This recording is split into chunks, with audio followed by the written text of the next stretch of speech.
Bonjour à tous.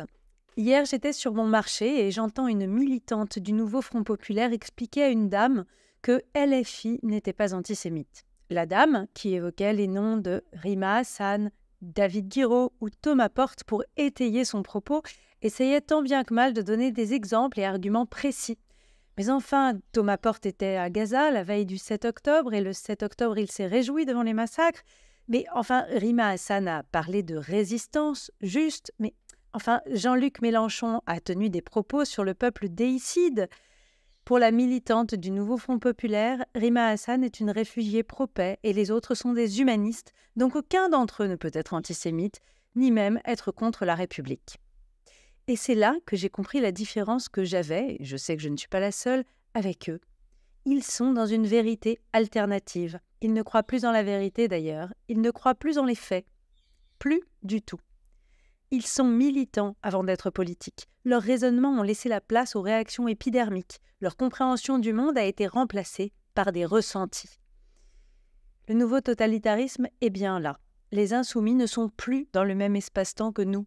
Ils vont de posts Facebook en vidéo TikTok sans chercher les faits et en cherchant à se donner raison.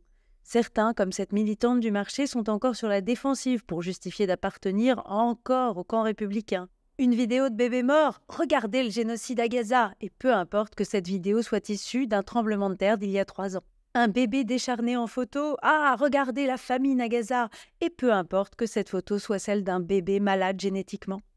D'autres sont carrément passés de l'autre côté. L'un d'entre eux croit savoir que lorsque François Hollande parlait en 2012 de finances internationales, il parlait, tenez-vous bien, de juiverie internationale. Une autre veut désormais protéger les juifs comme ils l'étaient dans les pays arabes pendant des siècles, sans avoir aucune idée de ce qu'était le statut de dhimmi dans ces pays. Le réel disparaît sous nos yeux, l'histoire avec lui. Les écrans ont tout remplacé, au premier sens du terme bien sûr, mais donc aussi au sens figuré. Il y a désormais des écrans entre nous. La vérité n'existe que dans un post Twitter et sa réception.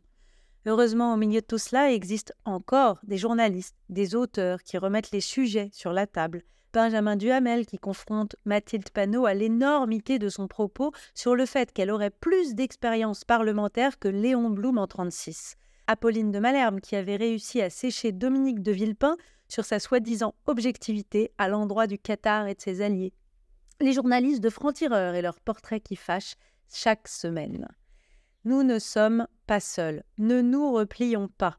Nous, le camp de la nuance, de la discussion, du dialogue, du débat, nous sommes majoritaires et nous ne nous laisserons pas intimider. Ne vous laissez pas intimider. Et bonne semaine sur RCJ.